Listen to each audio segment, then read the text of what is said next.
I can make this work. In the late 2010s, companies were making miniature systems of their classic systems. Pre-packaged in was a ton of games, and for sure Nintendo was the one spearheading all of this was the NES Classic. And that's not to say, previously there weren't any kind of mini systems or flashback systems. Of course, Atari started it all off with the Atari flashback systems. You also had Commodore jumping the fray, television, what have you. And you also had companies like Ad Games making mini systems as well, or flashback systems.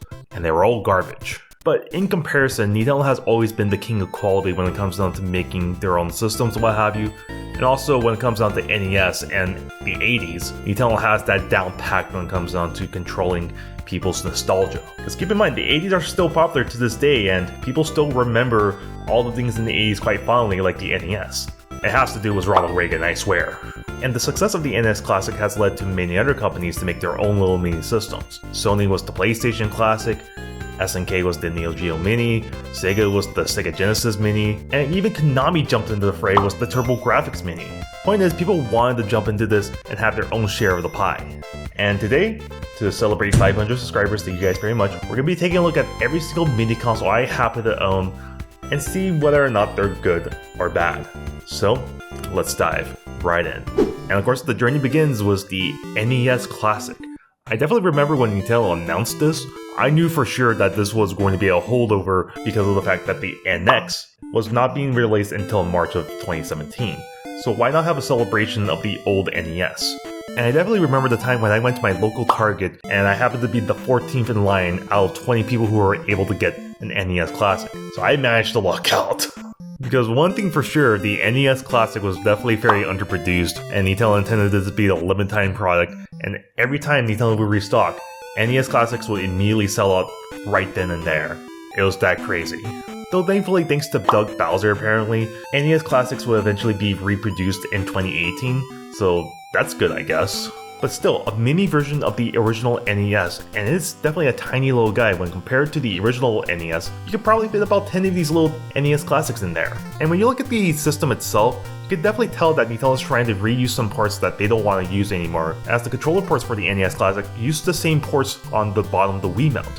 And fun fact, if you actually want to play virtual console games or games in general with the NES controller, you can just plug it up to your Wiimote and there you go, you're playing games on the NES controller because the system recognizes that controller as a classic controller. What's also pretty neat is once you hook everything up with the HDMI and the micro USB cable and you turn the system on, you're greeted to the UI system, which is a beautiful UI. All the games are assorted horizontally, and the games are shown nicely with their box arts, and all the settings you need is on the top of the screen, and things like the save states and what have you are on the bottom of the screen. We'll talk more about how those work later, but it's definitely a great UI system, and it all comes together with that bopping music in the background.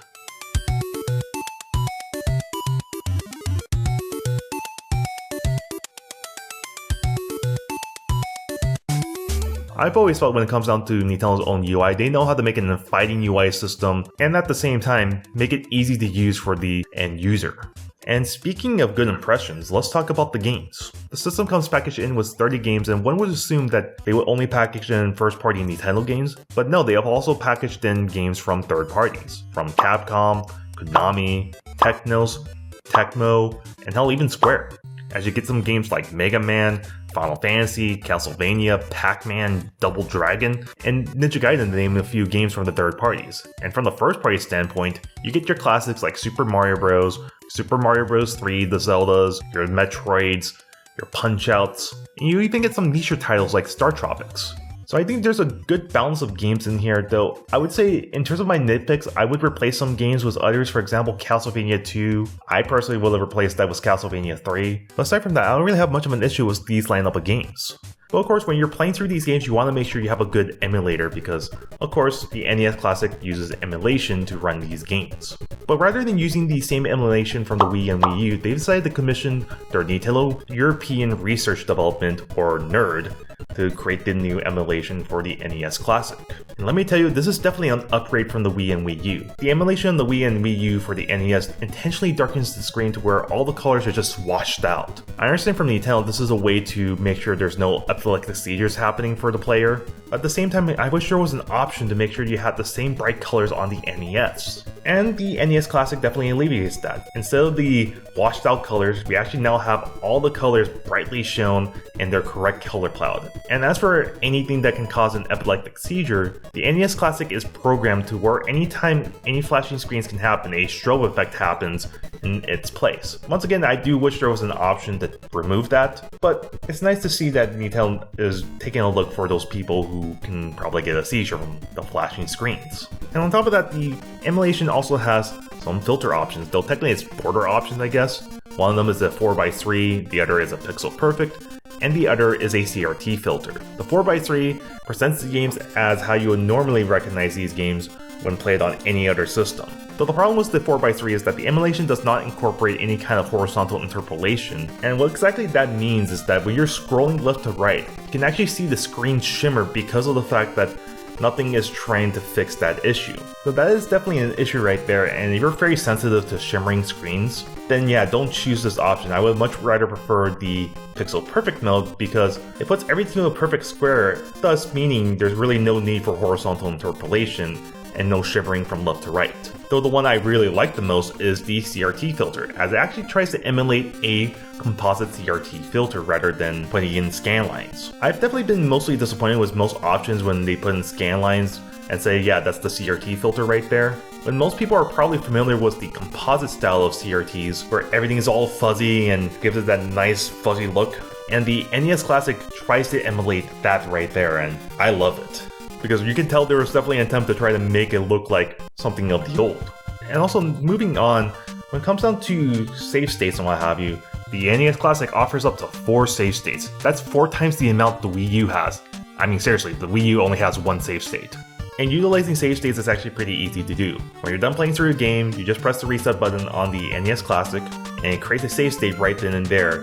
If you want to overwrite something, just hold on the A button, and if you want to lock, you can also lock as well. And for sure, Nintendo definitely made this relatively intuitive for anyone to use. And just in general, this is definitely the best NES emulator we've seen from Nintendo as of that time. Of course, Nintendo will eventually iterate on this emulator on the NES Online, but from what we've seen with the Wii and Wii U to the NES Classic, it's definitely a much good improvement.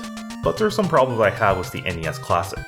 Well, one problem. The controller length for the NES Classic is short. I don't know why they thought they needed this to be a short controller length, but for people's TV setups, you definitely want a longer controller cord. So I could somewhat understand that Nintendo wanted people to be close to the NES Classic because that's where the reset button is, and the NES controller doesn't have anything to send you back to the main menu. Though, include a home button at least on the top of the controller or something, if that was indeed an issue. But aside from that, that's really my only major complaint was the NES Classic, aside from the things like horizontal interpolation and some games here and there. But we're still not done yet talking about the NES Classic because over in Japan, they got something a little bit different, being the Famicom Mini. Obviously in Japan, they don't know what an NES is, they just know what a Famicom is because that's what the NES was based on. And it's definitely designed like a Famicom with attached controllers. And let's just quickly get this out the way. I understand the original design had the controllers attached, but these controllers are way too small. They literally fit in the palm of my hand. And when I'm playing through games, it gets to cramped territory when playing through these games. Though I understand this is meant to be more of a collectible rather than something that you play consistently, but come on, why so small controllers? And as for the games, once again, like the NES Classic, 30 games are available and they do share titles. Mario's still on the Famicom Mini, Zelda is also on there, Metroid, Double Dragon, Mega Man 2, or Rockman 2, seeing how this is Japan we're talking about, and some good old Castlevania, or Akamanko Dracula, I believe that's what the Japanese style is. But there are some different games here and there. Rather than some Punch-Out, your Star Tropics, or Castlevania 2, instead you get some games like ER Kung Fu, or Solomon Key, or River City Ransom, even though we got that game in the West. And one particular franchise, seeing how there were sequels in Japan only, had the sequels take their place rather than the original game, That of course being Final Fantasy. Instead of Final Fantasy 1, you get Final Fantasy 3, which from what I heard is definitely the better game out of the NES trilogy. Though the one thing that makes the Famicom Classic unique is the fact that particular games use the Famicom Disk System versions of those games rather than the Kart versions. And what exactly does that mean? That means some games that had pass-through systems in their Kart versions now have a save file, like Metroid. And the one thing for me is that because the Famicom Disk System had an extra sound channel, you get sounds that are not in the Kart versions. Take a listen.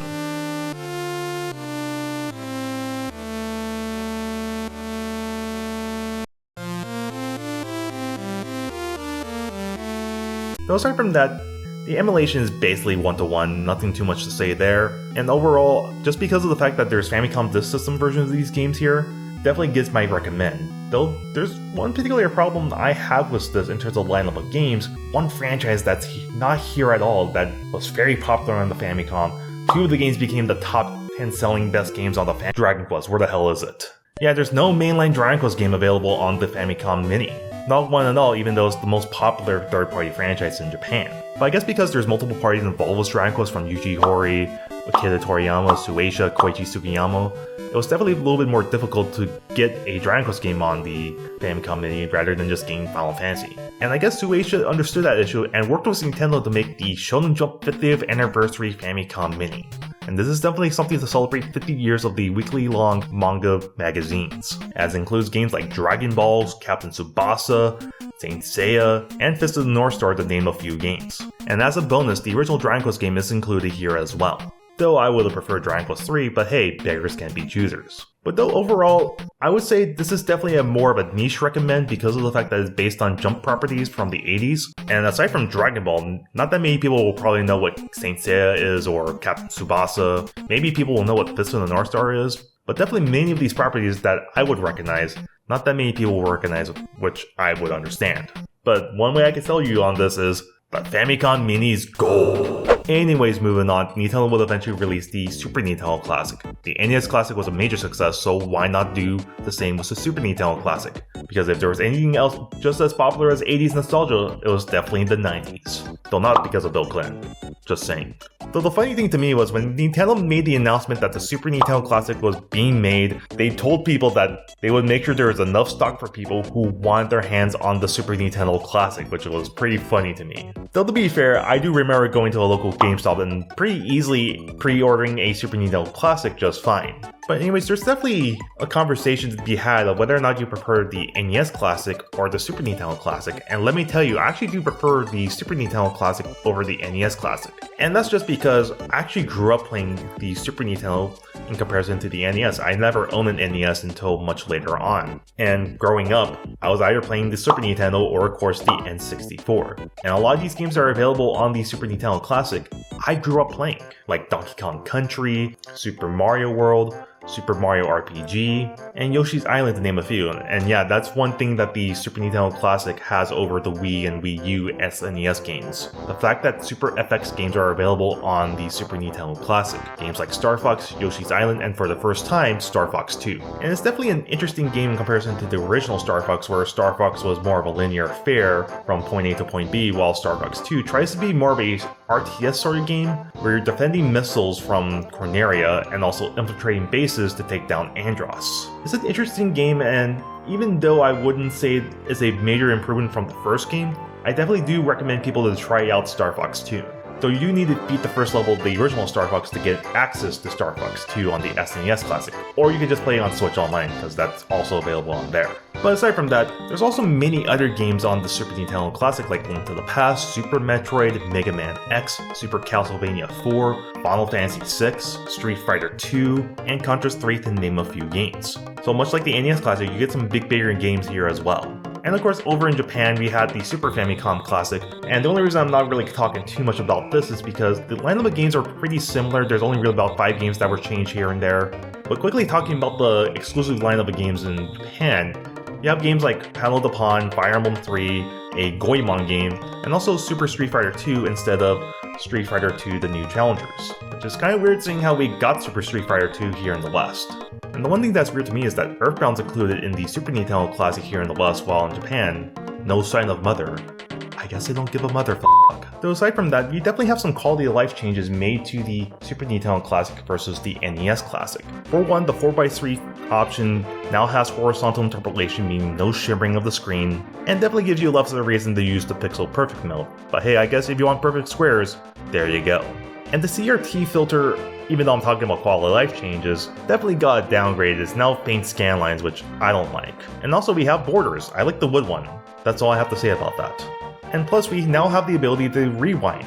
When you exit out a game and create a save state, you can actually go into the save state itself and press Y, and you can actually rewind to a particular point of that save state and play from there. I think it goes about 30 seconds, but I'm not entirely sure. And of course the controller cords, I can safely say, are much longer than the NES controller. So aside from that, in terms of any nitpicks I have in terms of game selection and what have you, I would say I probably would have replaced Sega Romano with Chrono Trigger. I mean, Sega Romano is a great game and all, but come on, you gotta have the best game out there, Chrono Trigger. And of course for the Super Famicom Mini, no Dragon Quest games on here, but to let you guys know, this came before the Shonen Jump Famicom Mini, so I get it why they couldn't include Dragon Quest games on here, but it would have been killer to have Dragon Quest V, just saying. But still, I still relatively love the Super Nintendo Classic. It has a good assortment of games, and games I grew up from my childhood, like I said, was Super Mario RPG, Donkey Kong Country. I can go on and on about how much I love these games. But we gotta move on because after the Super Nintendo Classic released, people hoped that there will be a possible N64 Classic, but that just never happened. And I get it, when it comes down to N64 emulation, it's definitely very hard, and definitely having controller ports for 4 N64 controllers and how that N64 controller is designed, definitely a much more expensive endeavor to manufacture, and obviously the N64 wasn't as popular compared to the Super Nintendo or the NES, so there's really no reason to try to make an N64 Classic. And obviously when it comes down to the lineup of games, the most popular games on the N64 were the Rare games, and of course that's owned by Microsoft. So of course Nintendo stopped with the Super Nintendo, which of course makes sense, and other developers, seeing an open market, decided to make their own versions of classic systems, starting with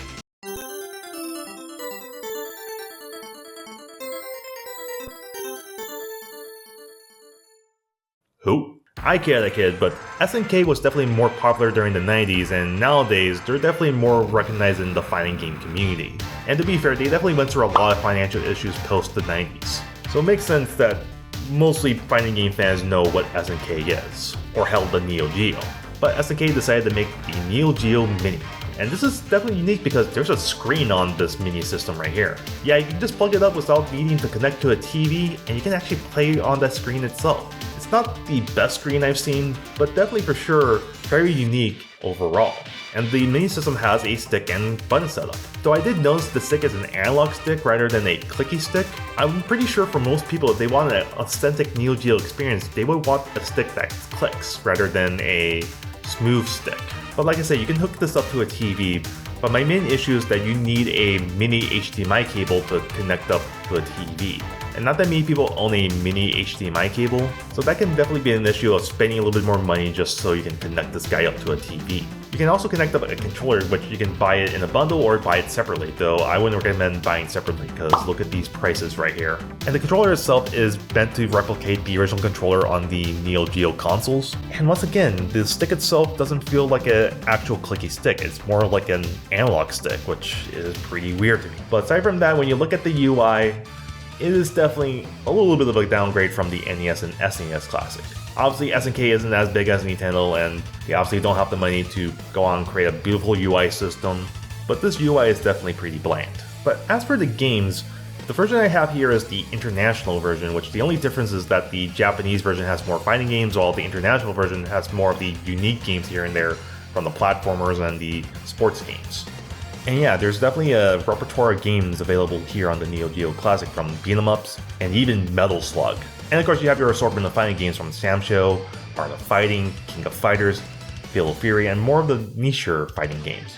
And aside from that, emulation seems to be pretty good, and when it comes down to options, you have a 60x9 option, which no thank you, and also pixels moving, which once again, no thank you. But overall, if you're a fan of Neo Geo and you've grown up playing these arcade cabinets back in the 90s, I definitely recommend picking one up. Though if you're more of a fighting game fan, I definitely wouldn't recommend the international version. Get yourself the Japanese version because it definitely has all the fighting games that you want. Though I do think the controllers not being clicky sticks is a little bit of an issue. So overall, I think it's a great little system here, and if you're a fan of SNK, you'll definitely enjoy it. Oh god. Yeah, next up is the PlayStation Classic, and I'm not going to mix words. The PlayStation Classic sucks. From the lineup of games, the emulation, just overall everything about the PlayStation Classic isn't that good. Though let's start with the positives first.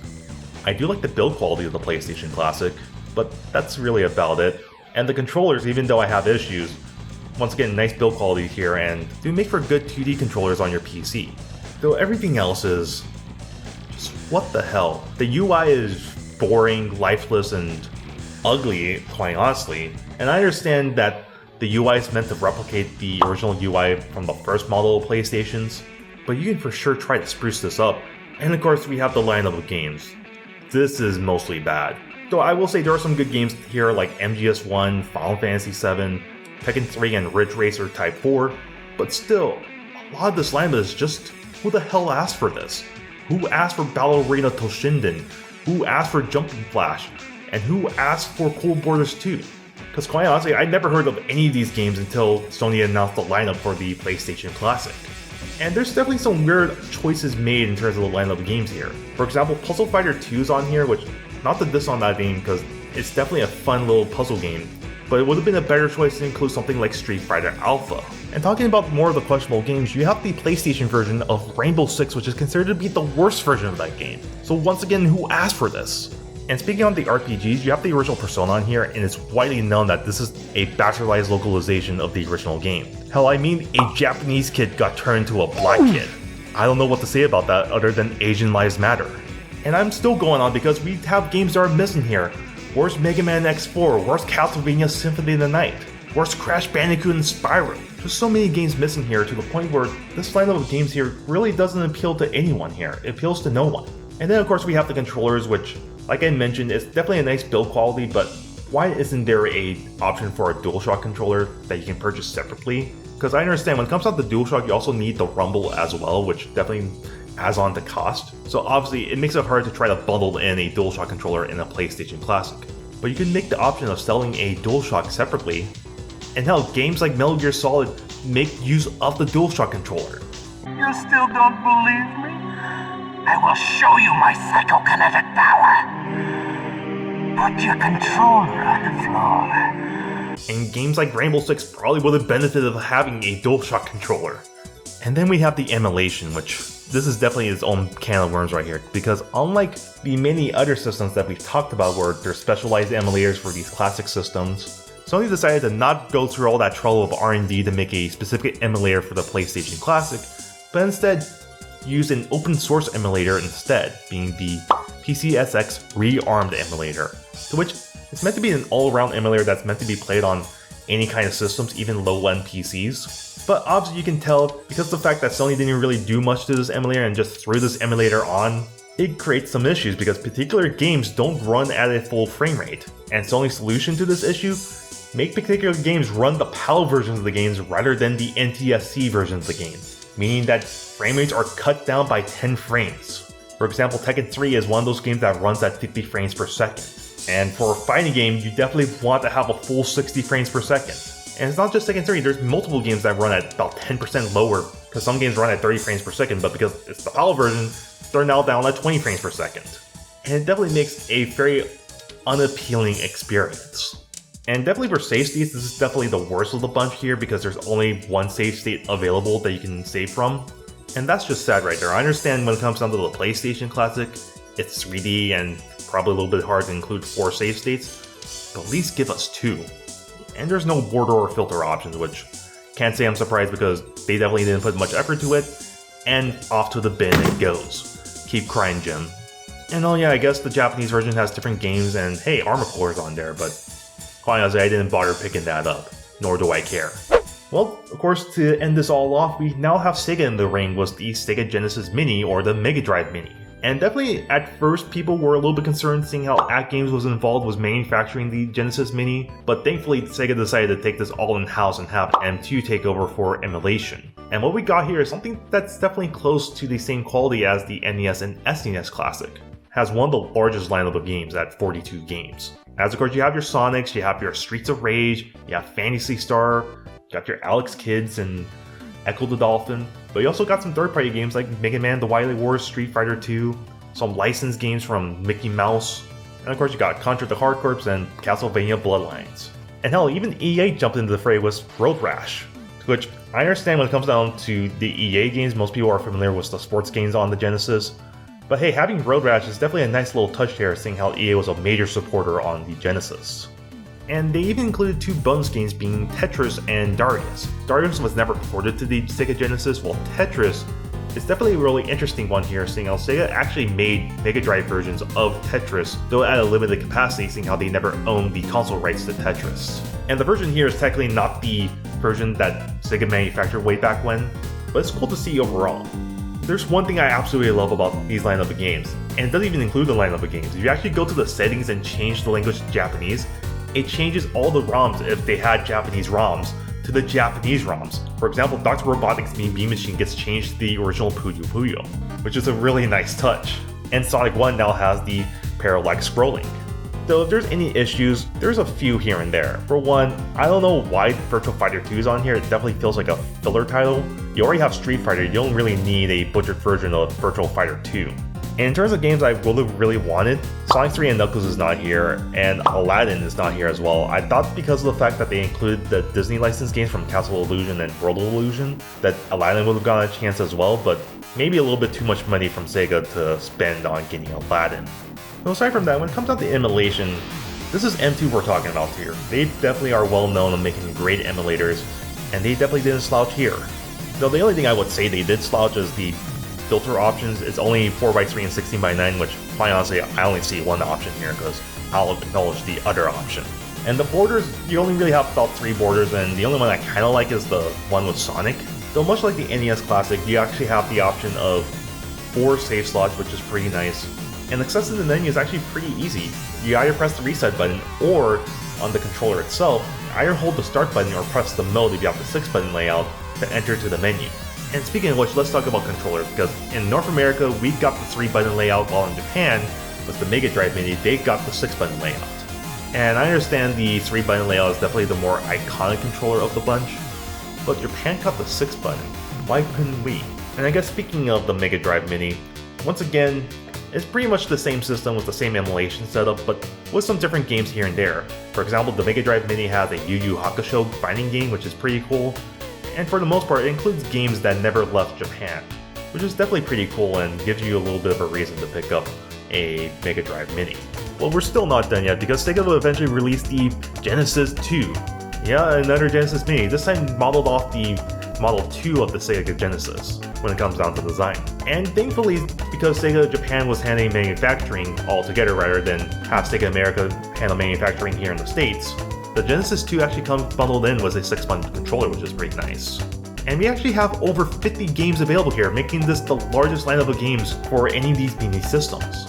And that's because the Genesis 2 also includes Sega CD games. Sonic CD's here, Five Nights at Freddy's, I think. No wait, that's Night Trap. And games like Shining Force CD. And that's where the lineup of games, Sega decided to focus on the more interesting titles. For example, Virtual Racing, which is one of the few Sega Genesis games that use a special chip for 3D, is included here, which is pretty nice. Fatal Fury 2 is included here, Super Street Fighter 2 is included here as well, Final Fight CD, Sonic 3D Blast. Definitely going for the more unique titles within the Genesis lineup. But overall, it's basically the same system, the same emulation, and when you change the options, once again, you get the Japanese versions of the ROMs, which of course, the only reason people would do that is for Sonic CD, was the Japanese soundtrack, though Sega did acknowledge that, as if you're in the English menu, you can actually go to Sonic CD and it gives you the choice between the US version and the European version. So definitely Sega knew that people would have a preference between the US soundtrack or the Japanese soundtrack, which I already know I prefer the Japanese soundtrack. But overall, this is definitely a very cool system here that's very, very unique. And that's all of them right there. All the classic systems I happen to own. I know we skipped the TurboGrafx Mini and some versions I don't own, like the PlayStation Classic in Japanese. But obviously I can't get everything. When it comes down to the price of the TurboGrafx Mini, I mean, look at that right there. Do you expect me to spend that much money on these little guys? But in terms of the consoles we have, I want to quickly rank each one. Dead last, of course, is the PlayStation Classic, no effort given by Sony. Next up, surprisingly, is the NES Classic, more so because I don't have much affiliations with these games, and I do think the other classic systems do more interesting things. As next up is the Neo Geo Mini. Even though the lineup of games don't really appeal to me, I do like the fact that they put in a screen on the Neo Geo Mini. After that, we have the Famicom Mini, just because the fact that we have the Famicom Disk System version games, which is pretty neat. And then after that is the Genesis and Mega Drive Mini. And then second place we have the Genesis 2 because of all the unique lineup of games. And on top, of course, is the Super Nintendo Classic and the Super Famicom Mini. They kind of interconnect because they pretty much share the same lineup of games. And regarding the future of these little guys, obviously Nintendo's moved on. They decided to re-release their classic games on Nintendo Switch Online, either the base tier or the expansion tier. And they even started including games like Game Boy, Game Boy Advance, N64, and even Sega Genesis games. Though Nintendo does seem to experiment every so often with how they re-release these classic games like the little Game & Watches for Super Mario Bros. And Legend of Zelda. Sony, of course, has basically followed Nintendo and decided to re-release PlayStation games on the PlayStation Plus Premium tier. And alongside PlayStation, they've also included PlayStation 2 and PSP games. As for Sega, they continue to re-release Genesis games every 24/7. And on top of that, they seem to be experimenting with a Sega Saturn emulator, which they're claiming is pretty hard to do, which I'm not too surprised about. And as for SNK, much like Sega, they tend to re-release the Neo Geo games or their older SNK arcade games every so often. And you can still buy a Neo Geo Mini on Amazon. And I'm not too surprised that the whole fad of these mini consoles from the main manufacturers that put in quality definitely only really lasted about this long. From Nintendo's perspective, they could have easily done a Game Boy Classic or a Game Boy Advance Classic. I think Nintendo already knew when to stop with the SNES Classic, and they already knew that they were eventually going to re-release classic games on the Switch Online. But still, it was definitely nice while it lasted. Hope you guys enjoyed this long look into classic games, and if you enjoyed this video, you should definitely check out these videos here. I think you'll get a good kick out of those. See you guys on the next one. Take care.